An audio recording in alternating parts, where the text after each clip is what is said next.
안녕하세요. 올린도 킴입니다. 오늘 또 시황 분석과 더불어서 종목 분석해보는 시간을 갖도록 하겠습니다. 자, 먼저 시장 한번 보겠습니다. 다우가 0.59% 하락했고, 나스닥이 0.59%, S&P 500이 0.63%, 러셀이 1.02%, 러셀이 좀 많이 빠졌죠.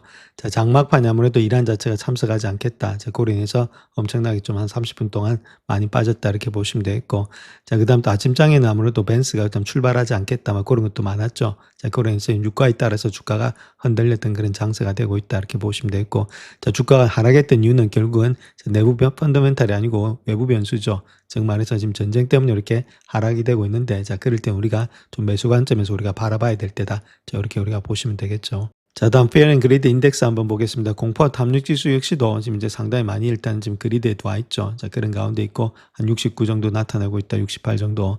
자, 그러니까 이럴 때는 우리가 적극적으로 매수할 때가 아니죠. 적극적으로 매수할 때는 이럴 때죠. 자, 그런 가운데 때문에 이렇게 올라갈 때는 우리가 조심해야 될 때고, 밑으로 내려올 때 우리가 매수 관점에서 보자. 그래서 흥분하시면 안 됩니다. 올라갔다고 해서 연속 13일 정도 상승했으니까 약간의 눌림목이 있는 건 당연하겠죠. 자, 그렇다면 우리가 좀 조정받을 때, 자, 그럴 때 분할 매수하면 되는 거지 쫓아가서 하실 필요는 없다. 그래서 이런 것들이 쫓아가서 하는지 안 하는지는 이런 것들 내 마음 상태를 보면서 알 수가 있다. 이렇게 말씀드립니다. 자, 오늘 하루 동안 맵을 보시게 되면 많이 좋았던 것은 에너지만 좀 좋았고, 그 다음 나머지는 뭐 크게 좋은 것들은 없었습니다. 장 자체가 조금은 요거 아무래도 원유가 가니까 다른 것들을 가지 못하는 가운데 있었는데, 자, 그럼에도 불구하고 좀 잘 갔던 종목들이 있죠. 자, 그런 것들 보면은 메모리 쪽이 좀 잘 갔고, 그 다음 소프트웨어 쪽 있죠. 소프라 인프라 가는 것들, 그 다음 소프라의 오퍼레이션 가는 것들, 이런 것들이 좀 잘 갔다. 자, 아무래도 좀 많이 빠진 데 따른 그 반발 매수세가 조금씩은 나와주고 있다. 이렇게 보시면 되겠고, 그 다음 아마존이라든지 이런 것들은 잘 가는 반면에 애플은 아무래도 팀쿡이 이제 나가니까, 자, 거기에 따른 또 여러 가지 또 약간의 실망 매물 이런 것들이 있었지 않았나. 그렇게 보여지고 있고, 자, 전반적으로 시장 자체가 요걸 장에서는 아무래도 이게 에너지 때문에 조금 더 망가지는 그런 모양이 있었다. 저렇게 말씀드리겠습니다. 자, 다음 나스닥 100 한번 보겠습니다. 나스닥 100 쪽에 우리가 한번 봐야 될 것이 컨슈머 디펜스 있죠. 뭐 지금 월마시라든지 코스코 이런 것들, 그 다음에 뭐 펩시코 이런 것들, 펩시도 있고 이런 것들이 있죠. 그러니까 나스닥에 기술주만 있는 게 아니라 이런 종목들 방어주도 있다. 이렇게 보시면 되고, 그 다음에 또 헬스케어도 있죠. 헬스케어도 있고 인더스트리도 있고, 자, 이런 것들 파이낸셜도 있고. 그래서 제가 누차 말씀을 드리겠지만은 지금 이제 우리가 좀 지수 같은 거 분석해서 가져가는 분들 있죠. 좀 길게 보시면서 아무래도 정리식 투자하겠다. 그래서 나스닥 100 있죠. 이런 것들을 좀 투자하시면은 상당히 좋다. 이렇게 보시면 됩니다. QQQM이다. 이렇게 말씀드릴 수 있겠고, 이런 것들 좀 투자하시게 되면 아무래도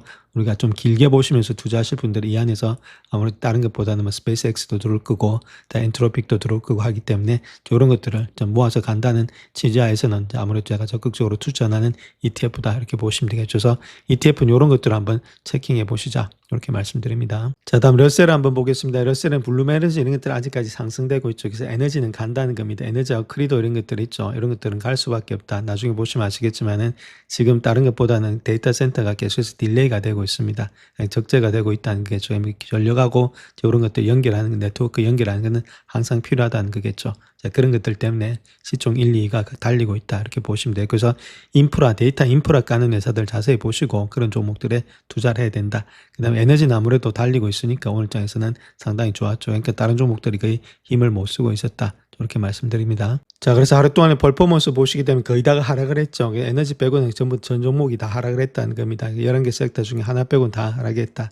그래서 아무래도 이런 것들은 좀 외부 변수다. 이렇게 말씀을 드렸습니다. 그래서 좀 많이 빠질 때 그런 것들 종목을 우리가 선점해 놨다가 조금씩 분할 매수, 그래서 기술주들이 빠질 때는 조금씩 분할 매수 관점에서 들어가자. 저렇게 말씀을 드리겠습니다. 자, 먼저 브렌트유 한번 보겠습니다. 이건 30분 차트인데 아침장부터 별로 좋지는 못했죠. 아무래도 벤츠가 가지 않을 것이다. 자, 그런 추측에 의해서 유가가 많이 올랐고, 장 마감하고 한 30분 만에 엄청나게 오르면서 $100를 돌파했는데, 자, 그랬던 이유는 아무래도 이란에서 이제는 참석하지 않는다. 자, 불응하겠다. 자, 그로 인해서 완전 유가가 많이 뛰었는데, 그 다음에 약간은 좀 내려오는 가운데 있습니다. 그래도 불구하고 한 $99는 형성이 되고 있다. 이렇게 보시면 되겠죠. 그래서 전반적으로 시장 자체가 계속해서 유가에 따라서 왔다 갔다 하는 그런 시장이 되고 있다. 이렇게 보시면 되겠고, US 오일 있죠. 크루드 오일도 마찬가지입니다. 한 5.41%가 상승돼 있다. 이렇게 말씀을 드립니다. 자, 그래서 요 차트 하나 보시게 되면 브렌트유 차트다. 이렇게 보시면 되겠고, S&P 500의 지수입니다. 지수. 그때 요때 있죠. 요때부터 시작해가지고, 요때가 4월 21일이죠. 요번에 10시, 아침 10시부터 시작해가지고 주가 자체가 떨어졌죠. 하락을 할 때 유가는 올라갔다는 겁니다. 올라갔다가 장막판에 일단 지금 이제 하락을 했죠. 장막판에 올라갔죠. 그래서 지금 현재 올라가고 내려가고 하는 것이 유가에 따라서 왔다 갔다 하죠. 자기 펀더멘탈이 아니라는 겁니다. 이거는 결론적으로 말해서 외부 변수에서 내려가고 올라가고 할 때는 우리가 주가가 떨어질 때는 매수 관점에서 들어가자. 이렇게 말씀을 드렸습니다. 자, S&P 500의 지수를 보게 되면 조금은 하락을 했는데, 자, 아무래도 지금 이란이 참석하지 않겠다. 그것 때문에 하락을 했는데, 중요한 것 자체는 많이 올라갔습니다. 자, 그런 가운데 있기 때문에 어느 정도 7천선 그런 것들 지금 이제 테스트하고 있다. 이렇게 보시면 되겠죠. 그래서 7천이 테스트 된다든지 그 밑으로 빠진다면 또 매수 관점에서 들어가면 되겠죠. 이런 것들이 스토캐스틱 이런 것들 바닥으로 갈 때, 50 밑으로 갈 때 있죠. 자, 그럴 때 좀 기다리셨다가 천천히 분할 매수하셔서 또 들어가는 전략이 돼야 되지 않겠는가. 자, 그렇게 보여주고 있고. 자, 미국이 지금 이제 전쟁을 해가지고 얻을 게 없습니다. 그래서 지금 전쟁을 해가지고 했으면은 벌써 전쟁을 했겠죠. 자, 그렇기 때문에 지금 트럼프가 애가 달른 거지, 이란이 애가 달른 것은 아니다. 중요한 것은 유가가 뛰고 이러면은 답이 안 나오기 때문에 여기서 전쟁을 해가지고 얻는 게 없습니다. 자, 그런 가운데 있기 때문에 시장이 그걸 알죠. 물론 약간 일단 실망 매물 이런 것들은 나올 수가 있겠지만 주가 자체에서부터 급격하게 무너진다. 그렇게 보지는 않고 있죠. 급격하게 무너진다면서 이렇게 올라오질 않습니다. 자, 그런 가운데 있기 때문에 조금은 내려간다면은 매수의 관점에서 들어가자. 이렇게 말씀드립니다. 자, 다음 다우 한번 보겠습니다. 다우 역시도 직전 고점에서 이제 약간의 또 눌림목이 있습니다. 자, 그런 가운데 있고 이런 것들은 뭐 50 미만이란지 이런 게 내려갈 때마다 조금씩 분할하셔서 들어가는 것들은 필요하다. 이렇게 보면 되겠죠. 또 어디까지나 지금 외부 변수다. 이렇게 말씀드립니다. 자, 나스닥도 마찬가지로 고점을 테스트하고 있다. 이렇게 보시면 됩니다. 그래서 24,000대가 지켜지는지 관찰할 때고 거기 지켜진다면 그때는 또 매수 관점 좀 빠진다 하더라도 조금씩 분할 매수해서 우리가 매수가 어디가 저점인지는 알 수가 없기 때문에 조금 분할하셔서 길게 보시면서 나아가면 된다. 이렇게 보시면 되겠죠. 러셀도 좀 많이 빠진 상태에 있었죠. 자, 러셀이 많이 빠졌던 이유는 다른 게 아니라 10년물 금리가 많이 올라갔습니다. 그래서 한 9.4%, 0.94%는 올라가면서 4.3까지 올라가고 있죠. 그래서 금리 자체가 4.3을 가게 되면은 주가가 달리기 힘듭니다. 특별히 러셀은 이쪽하고 금리하고 상당히 민감하죠. 왜냐면은 돈을 많이 빌리는 회사이기 때문에 적자 기업도 많고 그렇기 때문에 금리에 따라서 이익이 왔다 갔다 하기 때문에 이런 것들이 올라가게 되면은 러셀은 달리기 힘들다. 이렇게 말씀드립니다. 시장에 한 30분 남겨놓고 주가가 많이 망가지면서 유가가 많이 급등했는데 그 이유는 이란이 미국의 약속을 갖다가 이행을 제대로 하지 않고 있다. 그렇기 때문에 회담에 불참하겠다. 이것 때문에 주가가 좀 많이 폭락을 했죠. 테헤란의 입장에서는 파키스탄이 중재로 마련된 10개항의 휴전 계획이 미흡한 이행이 되고 있고 지속적인 해상 압박으로 인해서 무산됐다. 그렇게 주장하고 있고 이란 관계자들은 실질적인 진영이 없다고 보고 있고 그 현 상황에서는 해당에 참석한 것 자체가 무의미하다. 자, 그렇게 밝히고 있었습니다. 자, 그 다음 또 장 마감 후에 주가가 약간 반등이 되고 있었는데 그 이유는 트럼프가 좀 다른 것보다는 좀 연장하겠다. 그렇게 해서 주가가 좀 반등이 되고 있었죠. 그래서 다른 것보다는 이란 정부가 심각하게 분열돼 있다는 사실, 이런 놀라운 일이 아니다. 자, 그렇게 말하고 있고, 자, 샤리프 총리, 파키스탄 총리의 요청에 따라서 지도부와 대표들이 통일된 제안을 내놓을 때까지는 이란에 대한 공격을 중단해달라는 요청을 받았다. 그렇게 말하고 있죠. 따라서 군의 봉쇄를 계속하고 모든 면에서 준비 태세를 유지하도록 지시했고 이란 측의 제안이 제출되고 논의가 어떤 식으로 마무리될 때까지 휴전을 연장할 것이다. 이렇게 이야기를 했습니다. 그래서 트럼프가 지금 현재 전쟁을 할 가능성은 별로 없다. 이렇게 보시면 되겠죠. 그래서 연장을 하고 있는 모습에 있다. 그래서 시장이 조금 다시금 반응을 했다. 이렇게 말씀드리겠습니다. 자, 오늘 시장은 아무래도 이란 협상의 결렬 우려에 따라서 유가가 급등하고 다우지수가 200포인트 정도 하락을 했다 이렇게 밝히고 있는데 자, 그 내용에 대해서 한번 살펴보겠습니다. 자, 트럼프가 트루소셜에다가 이란에 대해서 수차례 정전 협정을 위반했다. 자, 그렇게 올리면서 또한 지금 이야기했던 내용이 CNBC와 인터뷰에서 훌륭한 합의를 갖다 이룰 것으로 기대하고 있다. 이렇게 말하고 있고 합의가 만약에 이루어지지 않으면은 미군이 이란을 폭격할 준비가 되어 있다. 자, 그렇게 이야기를 하면서 휴전 연장을 갖다 원하지 않는다. 자, 그렇게 이야기를 했죠.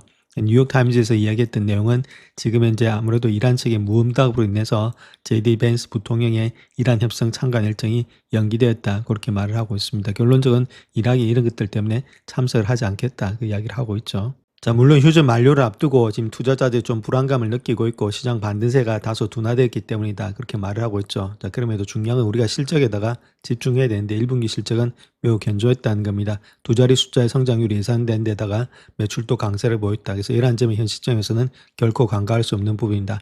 주가가 좀 빠진다면은 자, 그럴 때는 우리가 매수 관점으로서 접근해야 된다. 이렇게 말씀을 드립니다. 자, 오늘 시장에서 한번 봐야 될 것이 연준 의장 후보인 케빈 워시가 청문을 했습니다. 그래서 트럼프가 자신에게 금리 결정에 대한 확답을 요구한 적이 없다.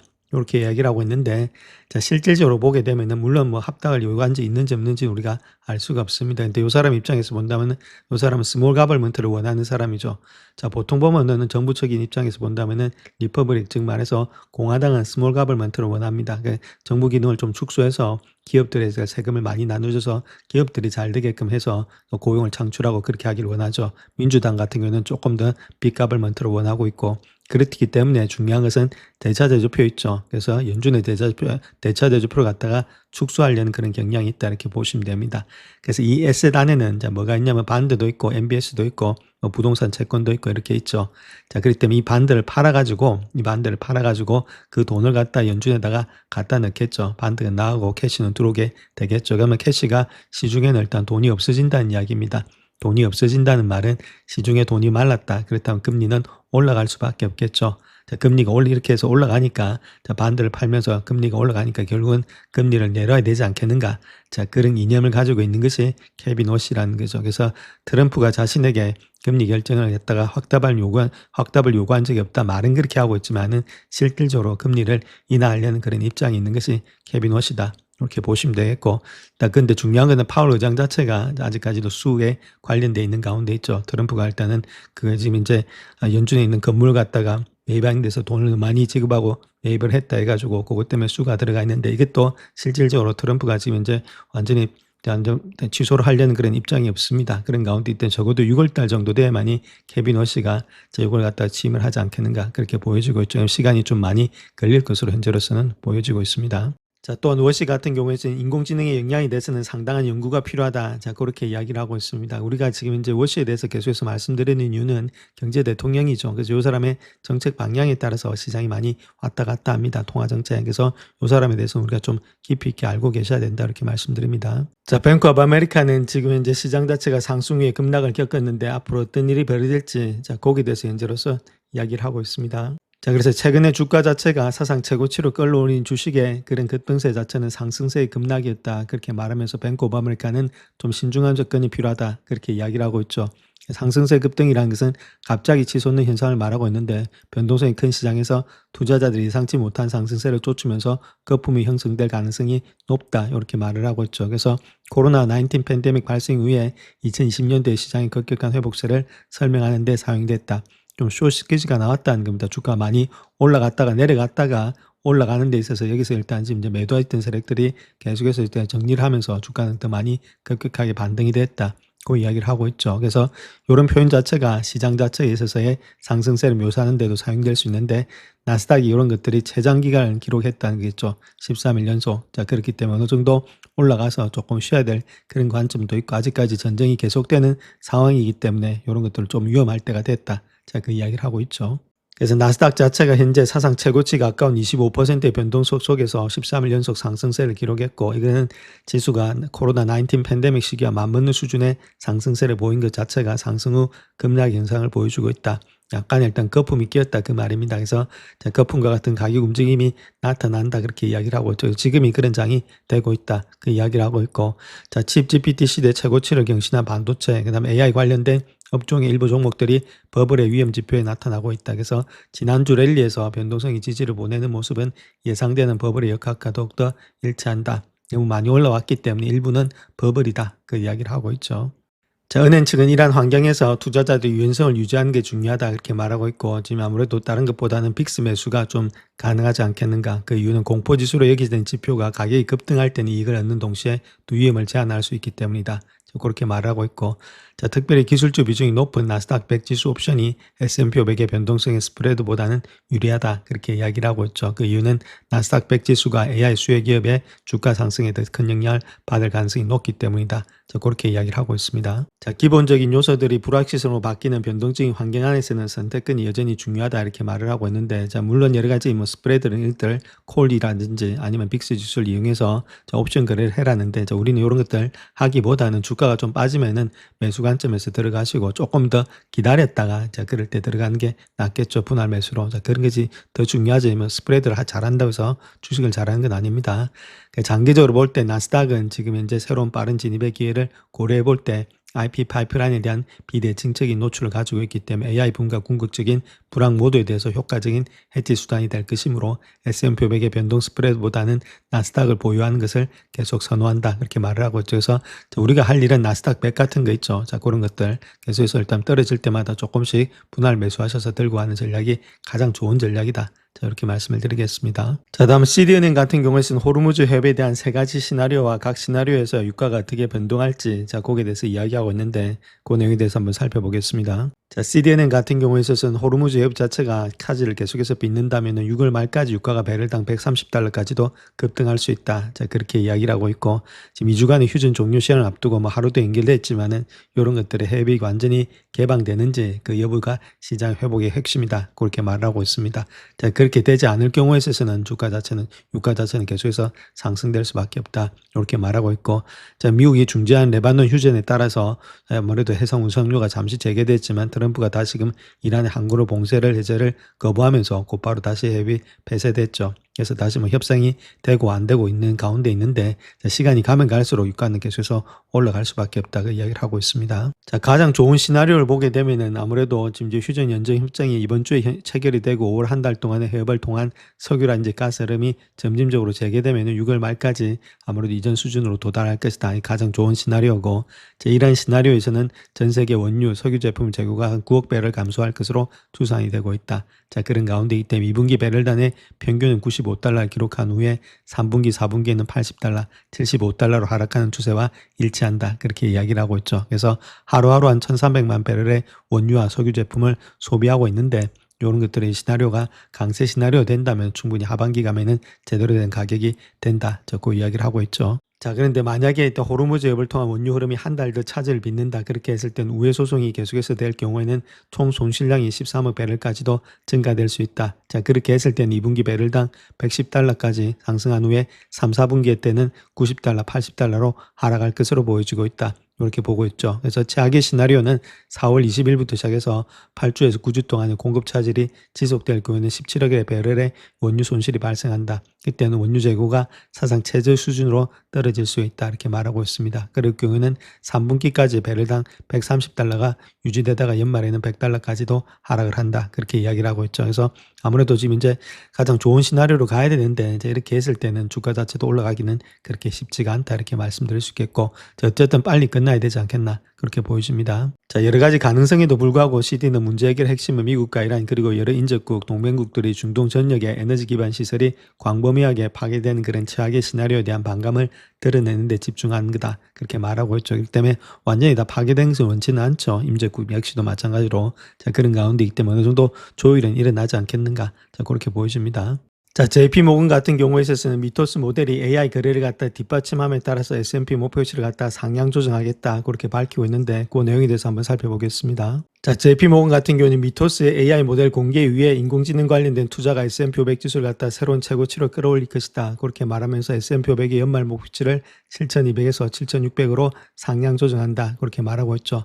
자, 보통 일단은 하우스들의 평균 전망치가 7,654인데 그보다는 약간 낮다. 이렇게 말하고 있고, 자, 미국과 이란 간의 전쟁 촉발로 촉발된 이런 매도수 속에서 AI 관련 주식들은 부진한 흐름을 보이는데 이런 것들이 조금 요걸 통해서 상승의 여력이 있지 않겠는가. 자, 그렇게 바라보고 있습니다. 자, 그래서 엔비디아 같은 것이 3월 30일 이후부터 시작해서 22.3% 올랐고, 구글 역시도 23.4%, 아마존 역시도 23.6%, 메타가 25.1%가 증가됐다. 자, 이렇게 밝히고 있죠. 자, 현재 트레이더들 입장에서 본다면 미국과 이란 전쟁이 해결될 것이다. 그런데 계속해서 베팅하고 있고, 이는 전반적인 시장을 뒷받침하는 그런 요인이 되고 있죠.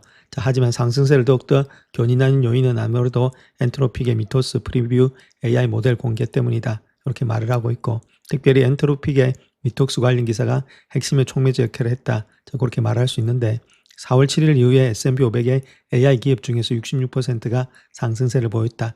자, 이는 모델과 AI 서비스가 빠르게 발전하고 있음을 보여주는 증거다. 이렇게 이야기를 하고 있고, 자, 엔트로픽의 매출은 연초 대비해서 3배로 증가됐고, 곧 출시될 오픈 AI, 스퍼드 역시도 상당한 개선을 보여줄 것으로 예상이 되고 있다. 그렇게 말을 하고 있죠. 그래서 이런 것들이 전반적으로 지금 시장이 조금 더 좋아질 것으로 생각하는 데다가 플러스 알파가 되고 있다. 자, 그 이야기를 하고 있습니다. 자, 또한 인공지능으로 인한 일자리 감소 위험, 특히 소프트웨어 엔지니어링과 같은 가장 민감한 부분에서도 채용이 재개되고 있다. 그래서 이런 우려들은 당분간 해소되고 있고 앞으로 1분기 실적 발표 시즌은 지난 분기보다 더 긍정적일 것으로 예상이 되고 있다. 그래서 인공지능에 대한 피로감과 높은 자본 지출 및 연구개발 비용에 대한 부담을 느꼈었다. 그렇게 이야기를 하고 있죠. 좋은 가운데 있는데 주가가 많이 올라왔으니까 약간을 좀 쉬어가는 그런 측면이 있어야 된다 이렇게 말씀드립니다. 자, 그래서 최근에 긍정적인 실적의 전망치 이런 것들의 상향 조정 자체가 주로 소수의 기술 기업과 에너지 기업에 주도되었다 이렇게 말하고 있죠. 자, 그런 가운데 이 때문에 컨센서스의 실적 성장률은 추가적인 상승 여력이 있다. 그러니까 다른 섹터가 안 가고 이런 섹터들만 갔다는 겁니다. 즉 마켓 프레스가 그렇게 많지가 않죠. 자, 건강하지가 않으니까 다른 섹터로 일단 자금이 돌게 되면은 다른 섹터 통해서 추가적인 상승 여력이 있다. 자, 그 이야기를 하고 있는 겁니다. 자, 거기다가 일단 상황이 더욱더 좋아질 수 있는데 그 이유는 지정학적인 긴장이 이제 신속하게 해소된다면은 P/Ratiio 역시도 23배 수준으로 돌아간다. 자, 그렇게 했을 때 가장 낙관적인 시나리오에서는 8천까지도 갈 수 있다. 자, 그 이야기를 하고 있죠. 그래서 지정학적 긴장 완화가 S&P 500 지수의 최고치를 갖다가 경신하는 데 기여를 했지만은 AI 관련 주식에 대한 투자 심리도도 되살아나고 있다. 자, 그런 가운데 있기 때문에 이런 것들이 AI 주식에 대한 투자자들의 관심이 2025년도 상반기 이후에 볼 수 없었던 수준으로 지금 되돌아가고 있다. 자, 그렇게 현재로서 밝히고 있습니다. 자, 그래서 이번에 S&P 500 지수 자체가 한 10% 정도 조정이 있었는데 이거는 급등세에 대한 정산 이벤트였다 그렇게 말하고 있고 자사주를 저가에 매입하면서 다른 투자자들의 수익을 쫓아서 다시금 매수에 나서고 있다. 현재로서는 그렇게 이야기를 하고 있습니다. 자, 그럼에도 불구하고 시장에 조금 리스크가 있다 이렇게 말을 하고 있습니다. 상승세가 순탄하지만은 않을 수 있다 그렇게 말하고 있고 최근에 저점 대비해서 급격한 반등 그다음에 긴장이 상당히 완화되었지만 아직까지는 불확실한 지정학적 배경 이런 것들을